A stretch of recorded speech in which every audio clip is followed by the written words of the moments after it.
Bonjour à tous et marhaba de cette semaine en Turquie.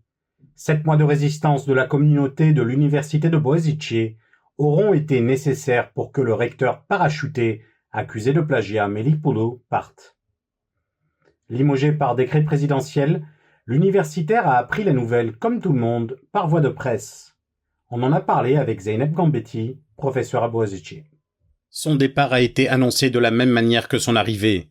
Un décret présidentiel a limogé le recteur parachuté à l'université de Boğaziçi, l'une des plus prestigieuses de Turquie. La nomination de cet universitaire, ancien candidat à la candidature à la députation aux couleurs de l'AKP et accusé de plagiat, avait entraîné des protestations. Outre la médiocrité de sa carrière universitaire, le corps académique et étudiant de Boğaziçi reprochait le mode de nomination des recteurs par décret présidentiel, sans passer par des élections. Parachuté par le président et chef de l'AKP Recep Tayyip Erdoğan en tout début d'année, Melikbulu s'est immédiatement retrouvé isolé et contesté dans l'université. Face au refus des professeurs de collaborer avec lui, il avait dû transférer d'autres universitaires pour l'épauler.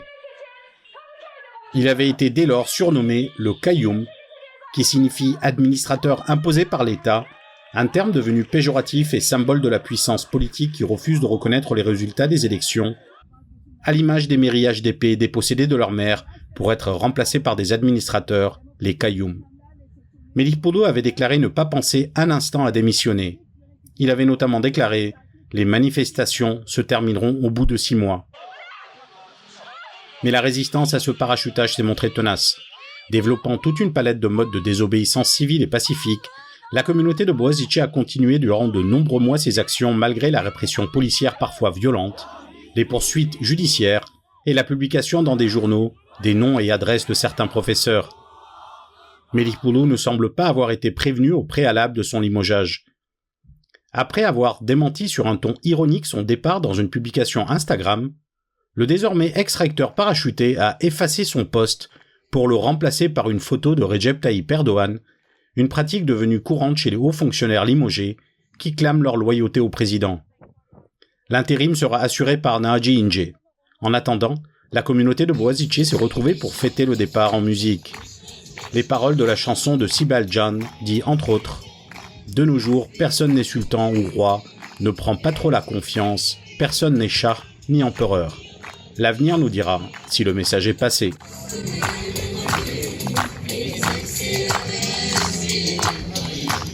Zeynep Gambetti, bonjour. Vous êtes politologue, chercheuse et professeure de théorie politique à l'université de Boğaziçi, auteur et co-auteur de plusieurs livres sur la question kurde, la vulnérabilité et la rhétorique de l'insécurité, entre autres. Vous êtes donc aux premières loges pour observer, mais également pour analyser la victoire du mouvement de protestation à l'université de Boğaziçi. Merci de nous accorder de votre temps. Merci à vous. Je voudrais commencer déjà par une question assez simple. Quel est l'état d'esprit général au sein du campus actuellement? Évidemment, hier, on était plein de joie, on a sauté de joie. C'est un résultat qu'on attendait depuis 6 mois et demi maintenant, hein, très exactement, depuis 1er janvier. Et donc, au départ, on n'a pas vraiment cru que c'était vrai, que le recteur, nommé par décret de minuit le 1er janvier par le président Erdoğan, soit limogé par un décret, encore une fois, de minuit le 14 juillet. Donc, on n'arrivait pas à croire, mais une fois qu'on a réalisé que c'était vrai, parce que la décision a été publiée dans le journal officiel. Bon, évidemment, on a commencé à fêter, on a commencé à penser à danser sur le campus avec les étudiants, toutes sortes de manifestations de joie et de satisfaction, hein. Donc, on va dire que ça a été de l'incrédulité et que finalement, certains d'entre vous l'ont peut-être appris avant Melikbulu lui-même. Je crois que oui, parce que apparemment il a tweeté, moi j'ai pas vu le tweet, hein. Il a tweeté que la nouvelle qu'il était limogé n'était pas vraie. Et après, il a dû effacer le tweet parce qu'il a appris lui-même aussi que c'était vrai. Donc, vous voyez, ça nous montre bien la méthode de ce gouvernement, hein. il notifie même pas les personnes concernées de la décision que le président prend. Et donc, même un recteur du meilleure université de la Turquie apprend la nouvelle de son limogeage après coup. Et comment se fait-il, selon vous, qu'un président comme Erdogan, qui se targue quand même de tenir tête aux puissances mondiales, ait pu reculer face à des étudiants et des professeurs présentés, on va dire, comme des petits bourgeois intellectuels, Des élites coupées coupés des du reste valeurs de la société? Ouais. nationales, etc. Oui. Euh, En fait, je crois que même si le limogeage est quand même la décision d'Erdogan, je crois que la résistance a joué un rôle très important dans ceci parce que nous n'avons pas arrêté, nous avons quand même manifesté une sorte de volonté qui, qui était, qui nous a surpris, premièrement, mais qui a surpris aussi le gouvernement et le recteur. On a tenu tête à cette décision, cette nomination depuis, je vous dis 1er janvier, donc depuis 6 mois et demi. Et nos réclamations étaient tellement justes, tellement rationnelles et tellement encadrées dans les lois que une grande partie de l'opinion publique nous ont soutenus. Donc, on a eu le soutien des partis politiques d'opposition, mais aussi des ONG, des autres universités, l'opinion publique. Dernièrement, je peux dire qu'on a quand même pris des actions juridiques contre la nomination, contre la formation de 2 facultés au sein de l'université sans consulter les universitaires, contre la violence exercée sur le campus par la police et par les gardiens privés, et beaucoup d'autres, disons, violences faites à l'université. On a pris des mesures juridiques. Certaines sont sur une base très, très juste et sûre, donc on est sûr de gagner. Par exemple, cette décision contre l'ouverture des facultés est quand même très forte parce que normalement, la loi précise que les facultés peuvent être ouvertes uniquement par la loi parlementaire, pas par décret présidentiel.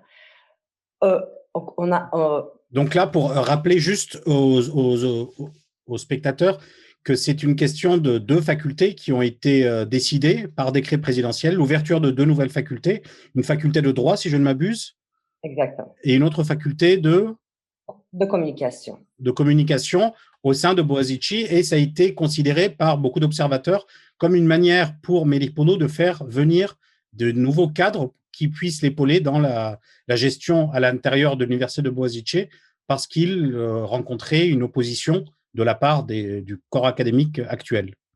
C'est bien exactement. Ça. Et c'était pour aussi pour pouvoir employer des professeurs ou des assistants, enfin le cadre académique, qui soit beaucoup plus proche du gouvernement. Donc, ce qu'on appelle d'augmenter les cadres de cadrelashma du gouvernement au sein de l'université pour changer l'équilibre des partisans vis-à-vis les professeurs qui sont critiques et indépendants.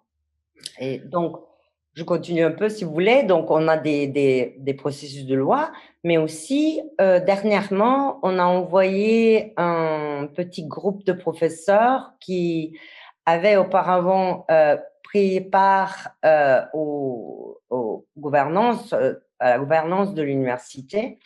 On les a envoyés à contacter les partis politiques à Ankara, tous les partis politiques, y compris le AKP. Seul le MHP, donc le parti ultranationaliste, nous a pas donné un rendez-vous. Et les contacts avec le AKP, évidemment, étaient très superficiels, mais le reste des partis politiques ont déclaré leur soutien à notre cause. Donc, si vous voulez, il y a eu une réaction et un soutien que le gouvernement ne s'y attendait pas. Et je crois que ça a joué un grand rôle pour limoger, dans le limogeage du recteur. Parce que, enfin, on va dire que il y a aussi une endurance qui est un peu spectaculaire parce que tenir 6 mois tout en réussissant à mener des cours, à avoir des cours qui tournent avec toute cette période, c'est vrai que on va dire que c'est un coup de maître. Beaucoup de commentateurs ont dit que le limogeage de Melih Poulou était dû au fait qu'il ne soit pas assez ferme. Est-ce que vous redoutez son remplaçant? Est-ce que vous redoutez la suite? C'est possible. Melih Boulou était quand même quelqu'un qui avait un lien avec le gouvernement, mais pas, c'était pas un lien très, très, très fort.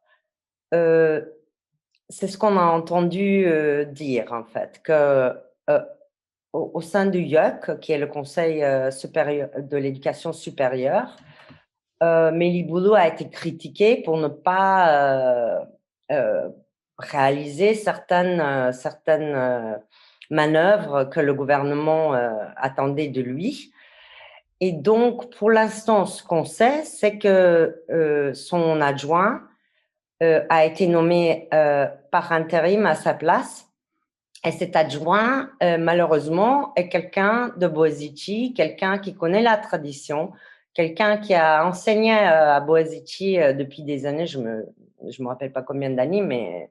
Oui, c'était la question. Est-ce que vous pensez que justement son remplaçant par intérim, Nahadjinji, est-ce que vous pensez que lui va être aussi contesté que Melih Poulou? Il va être contesté encore plus. Il va être contesté encore plus parce qu'on a vu ce qu'il peut faire. Et dès que Melih Boulou est parti, donc le premier jour même, ce qu'il a fait, c'était d'interdire un prof qui est avocat de profession, mais qui donnait des cours de musique de cinéma à l'université, d'interdire ces cours non seulement pendant l'école d'été qui commence aujourd'hui, mais aussi pour les semestres à venir. Donc, Nahadjinji, à mon avis, il va être beaucoup plus rapide et il sera beaucoup plus sévère.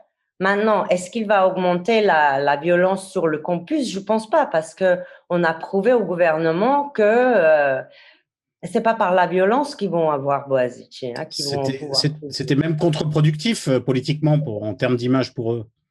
Exactement, c'était contre-productif. Et dès qu'il y a eu des images des étudiants arrêtés ou battus par la police, évidemment, toute la presse étrangère aussi s'y intéressait. Maintenant, qu'est-ce qu'ils peuvent faire? Ils peuvent faire des manœuvres qui sont rapides et tellement rapides qu'on n'a pas le temps de réagir. Par exemple, déjà, aujourd'hui, c'est une nouvelle assez récente, on a entendu que pour la fac de droit, ils ont déjà publié une annonce pour la recherche des enseignants et des assistants pour recruter des enseignants. Voilà. Et ça, la procédure à l'université de Bozici, c'était toujours que le Sénat déjà décide des critères de recrutement et deuxièmement, le conseil de l'université, conseil supérieur de l'université, dans son accord aux critères déterminés par le Sénat. Aucun de consultation avec le Sénat. Le Sénat a même voté contre les critères proposés par Melih Boulou. Il est parti. Le lendemain, on entend que malgré nous, ils vont commencer à recruter. Donc, vous voyez, ça va être cette manière de... C'est des passages en force, en fait. Oui, c'est un passage en force sans que la force soit visible et médiatique. C'est une course de vitesse, en fait.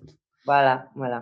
Et pour terminer, quelles leçons pensez-vous que l'opposition politique en Turquie, quelles sont les leçons qu'elle peut tirer de cette séquence? D'abord, je vais vous raconter une anecdote. je ne donne pas de nom, mais un député JAP a parlé aujourd'hui, a tweeté aujourd'hui que bon, la résistance à Boazici n'a pas été tellement réussie, n'a pas tellement réussi parce que Erdogan va nommer quelqu'un à la place de Boulou de toute façon. Moi, je suggère que l'opposition d'abord ne soit pas défaitiste, qu'ils comprennent qu'une résistance dont la volonté est assez sûre et forte peut continuer et peut avoir des effets.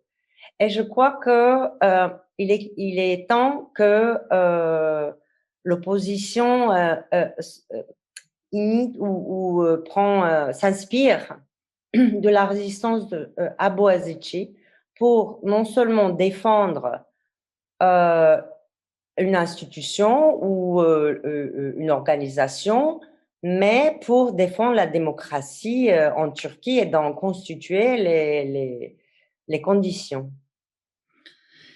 Eh bien, merci beaucoup, Zeynep Gambetti, de nous avoir accordé de votre temps. Merci, professeur. Merci à vous. Cela fait déjà 5 ans que la tentative de coup d'État a eu lieu. Toute la lumière n'a toujours pas pu être faite sur cet événement qui a fait régresser la Turquie à tous les niveaux. Le régime continue de célébrer la résistance populaire à ce putsch, mais la ferveur d'avant n'est plus au rendez-vous. Les cérémonies de commémoration de la résistance populaire à la tentative du coup d'État du 15 juillet 2016 se sont déroulées à l'Assemblée nationale en présence du président et chef de l'AKP Recep Tayyip Erdogan. 5 années se sont écoulées depuis cette tentative avortée qui a fait environ 300 morts, dont 251 déclarés martyrs, comprendre ceux qui se sont opposés à ce coup d'État. Le rôle prépondérant joué par la confrérie de Fethullah Gülen dans ce putsch a conduit à l'arrestation de nombre de ses adeptes. Ancien allié d'Erdogan, infiltré dans tous les rouages de l'État, cette organisation a été honnie par l'opposition depuis les procès truqués Ergenekon et Balyoz, qui avaient envoyé en prison des journalistes, universitaires, politiques et militaires. Mais à partir de 2012, cette structure qui se faisait appeler le mouvement du service entre en guerre larvée avec l'AKP au sujet de la nomination de hauts fonctionnaires. Fin 2013, la guerre prend une dimension publique avec des opérations policières contre des proches du pouvoir. En retour, Erdogan la surnomme l'État parallèle et tente d'évincer les gulenistes des postes de responsabilité où il les avait nommés. Mais la guerre devient active à partir du putsch avorté. D'État parallèle, elle passe à l'organisation terroriste guleniste. La nuit du 15 juillet 2016, le premier ministre de l'époque, Recep Tayyip Erdogan, en vacances à Marmaris, avait réussi à s'adresser à la télévision via l'application FaceTime pour appeler les citoyens à résister à cette tentative. Cet appel, soutenu par des prières qui ont résonné de la quasi-totalité des minarets des mosquées, avait mis dans la rue des centaines de milliers de personnes et ralenti la progression des tanks. Certains véhicules n'avaient pas hésité à écraser les manifestants. Cette séquence a renforcé la légitimité d'un Erdogan victorieux qui en a profité pour déclarer un état d'urgence, éliminer ses opposants dans la foulée et organiser un référendum contesté qui a conduit à un changement de régime. Devenu jour férié, le 15 juillet représente aux yeux du pouvoir la résistance héroïque de tout un peuple face à des putschistes lourdement armés. L'opposition, agacée, souligne la responsabilité de l'AKP dans le développement du pouvoir des gulenistes et dénonce la répression parfois aveugle qui s'est abattue après le coup.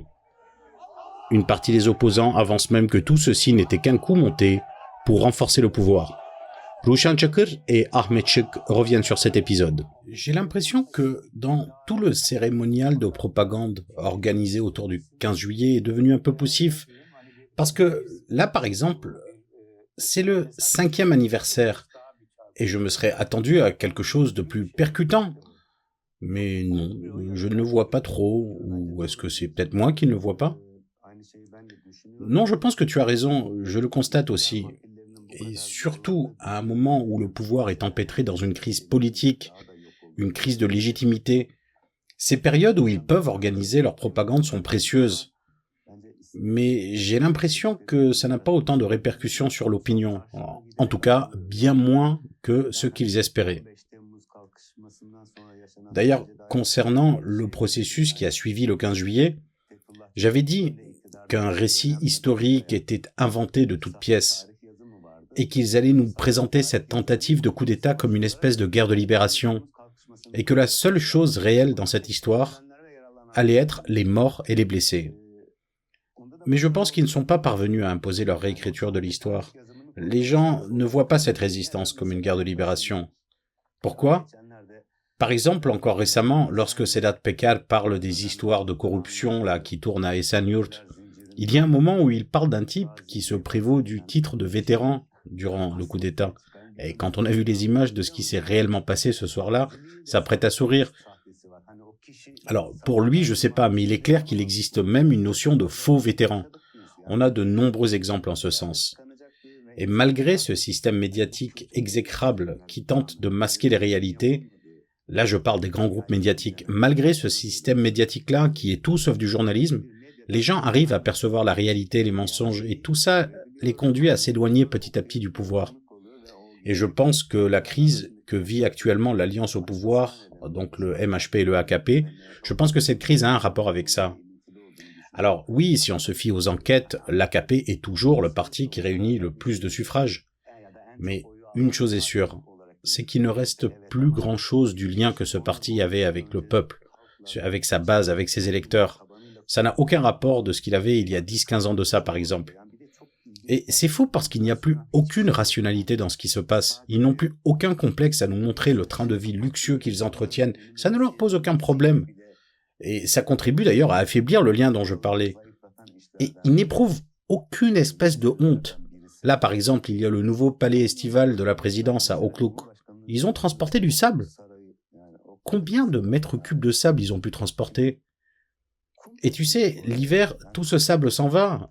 Et l'été prochain, ils vont en remettre. Ou là, par exemple, il y a une rumeur qui dit que la première dame n'a pas apprécié le marbre du palais. Donc ils auraient tout cassé et importé du marbre d'Italie. Et ces rumeurs, elles se répandent de bouche à oreille. Autant de luxe, autant de dorures, autant de trains de vie excentriques qui est étalé sans complexe. Alors que vous tenez un discours sur la religion, la morale, le péché, et en plus, face à une pauvreté rampante, eh bien tout ça contribue à estomper le lien que vous avez avec le peuple. Et il est clair que le discours consistant à dire « le 15 juillet, le peuple a écrit une légende historique », ça ne suffit pas à les calmer. Oui, le 15 juillet, il y avait un peuple, mais l'élite qui nous gouverne ne fait pas partie de ce peuple. Le président et chef de l'AKP, Recep Tayyip Erdoğan, jure que les élections vont se tenir comme prévu en 2023. Mais il multiplie les réunions publiques et les visites à travers le pays. La semaine dernière, c'était à Diyarbakır qu'il s'est rendu après 2 ans d'absence. Ruşen Çakır et Cuma Çiçek ont commenté la perception qu'ont les citoyens kurdes d'Erdoğan. Tayyip Erdoğan a effectué un déplacement dans la ville de Diyarbakır après plus de 2 ans d'absence, dans un contexte où son parti est de plus en plus boudé par les électeurs kurdes. La visite s'est déroulée vendredi dernier. Erdoğan est allé saluer un collectif nommé les maires de Diyarbakır qui accusent le HDP d'avoir enlevé leurs enfants pour les enrôler au PKK. Activement soutenus par le gouvernement, ces collectifs se veulent comme la réplique aux mères du samedi qui demandent depuis les années 90 la restitution du corps de leur enfant, tué selon elles par les autorités. Mais la visite d'Erdoğan se fait surtout dans un contexte où l'AKP est en perte de vitesse parmi l'électorat kurde. L'eau a coulé sous les ponts depuis le temps où Erdoğan avait initié le processus de résolution de la question kurde, du jamais vu à l'époque. Mais depuis son alliance avec le parti ultranationaliste du MHP et la fin du processus de résolution, Erdoğan a adopté une rhétorique nationaliste, difficilement compatible avec l'identité kurde. Si aucune annonce concrète n'a été faite dans ses discours, Erdoğan a rejeté une fois de plus la responsabilité de l'arrêt du processus au PKK et au HDP sans les nommer. Une manière, selon l'universitaire Vahap Coşkun, de se l'approprier malgré tout. L'une des séquences qui a le plus marqué cette visite a été les slogans « Biji Serok Erdoğan », signifiant en kurde « Vive le chef Erdoğan ». Un slogan connu en Turquie pour avoir été scandé en l'honneur d'Abdullah Öcalan, puis d'Ahmet Davutoğlu. Ruşen Çakır a interrogé Mehmet Kaya et Cuma Çiçek. Je voudrais te demander, Cuma, quelle est la perception de la population locale concernant Erdoğan ? ou disons, selon tes observations, tes recherches sur ce qui s'est passé, sur ce qui se passe actuellement ou ce qu'ils attendent, quelle direction prend la côte d'Erdogan? Parce qu'il y a une expression qui était très utilisée concernant la question kurde et qui dit en substance, s'il y a quelqu'un qui peut résoudre cette question, eh bien, cette personne est Erdogan. Et dans la région, cette expression avait un écho dans la population. Mais après tout ce qui a été vécu, il se dit que beaucoup de choses ont changé. Donc, si Erdogan est parti là-bas, ce n'est pas uniquement pour donner un message à ses propres supporters quand même, mais plutôt à un spectre plus large. On va dire, est-ce qu'il est possible de parler d'un public, d'une opinion publique réceptive au discours d'Erdogan? Déjà, je voudrais commencer par dire ceci. La première chose à laquelle on pense lorsqu'on évoque Erdogan, c'est la puissance. Erdogan est un leader puissant et les Kurdes ont constaté jusqu'en 2012, 2013, 2014, voire 2015, que cette puissance pouvait être utilisée dans l'intérêt de la paix. Et ça a encore plus renforcé l'image d'Erdogan. Mais après 2015, les Kurdes ont aussi fait l'amère expérience de cette puissance dans un sens négatif cette fois-ci, parce que cette puissance a été mise au service de la guerre. Actuellement, nous sommes dans une conjoncture où le droit d'élire n'est pas respecté. Ça fait 4 ans que les mairies HDP ont été saisies par le pouvoir central. Il y a des parlementaires qui sont en prison, il y en a tout autant qui sont exilés. Donc la participation des Kurdes au processus politique est, de fait, interdite. Et l'acteur et le responsable principal de ce processus, c'est Erdogan. Donc Erdogan représente aux yeux des Kurdes une puissance, une force, qui peut être utilisée pour le meilleur comme pour le pire, pour la paix ou pour la guerre. Et actuellement, elle égale ou voire surpasse le pire de ce qu'on avait pu connaître dans le passé. En tout cas, c'est l'image qu'il renvoie. Pour être honnête, on ne peut pas dire que les gens dans la rue ont de l'espoir ou des attentes vis-à-vis d'Erdogan. Cet espoir est consumé. Mais il y a une autre situation qui donne une chance à Erdogan, et ça c'est le fait qu'il n'existe, tout simplement, aucun autre leader à part lui, capable de prendre des risques. Et en conséquence, son déplacement à Diyarbakir, malgré les 5 années qu'on a vécues, a éveillé un peu la curiosité des gens. Ils se sont demandé qu'est-ce qu'il va nous dire. Moi par exemple, à titre personnel, j'ai écouté son discours depuis le début jusqu'à la fin. Parce que comme je l'ai dit, en définitive, aucun parti ou aucun leader n'a pu montrer autant de courage concernant la question kurde que l'AKP des années 2000. Ou bien, on va dire qu'aucun parti ou un autre leader n'a pris autant de risques. Donc, étant donné qu'on n'a aucun point de comparaison avec le camp d'en face sur ce thème, Erdogan n'est concurrencé en aucune manière dans le domaine de la question kurde. Donc, ça contribue à projeter une image de puissance. Le réchauffement climatique combiné à un comportement criminel peut conduire à de conséquences graves en termes d'environnement. Dernier épisode en date, les flamants roses du lac Touze qui ont péri. De nombreux flamants roses ont été retrouvés morts aux alentours du lac Touze, à proximité de Konya. Les regards se sont tournés vers les agriculteurs de la région. C'est un mini-désastre environnemental qui a été révélé mardi par une vidéo devenue virale. Un mois après le mucilage marin, c'est cette fois-ci dans les terres que le dommage a été causé. Les cadavres de plusieurs centaines de bébés flamants roses sur les plages du lac Touze ont provoqué la colère d'associations écologistes. Le désastre avait pourtant crié gare. La mairie de Konya, prévenue par le ministère de l'Environnement et de l'Urbanisme, avait demandé qu'aucune eau ne soit prélevée du canal de drainage de Konya durant la reproduction des flamants. Cette consigne ne semble pas avoir été respectée par les agriculteurs de la région. Cette situation a donc conduit à une sécheresse exacerbée par le réchauffement climatique dans une zone où la présence de l'eau est indispensable pour la survie de ces flamants roses. Le gouvernorat de Konya a déclaré avoir débuté une investigation pour déterminer les causes exactes de cette catastrophe. Merci à tous de nous avoir suivis. À la semaine prochaine et n'oubliez pas de soutenir les médias indépendants. Türkiye'nin sivil, bağımsız, özgür ve çoğulcu bir medya ortamına ihtiyacı var. Medyascope 20 Ağustos 2015'te bu ihtiyacı karşılamak üzere yola çıktı. Ama yolumuz uzun. Bu yolculukta bize Patreon veya YouTube'un katıl butonu üzerinden katkıda bulunabilirsiniz. Destek verin, sizinle güçlenelim.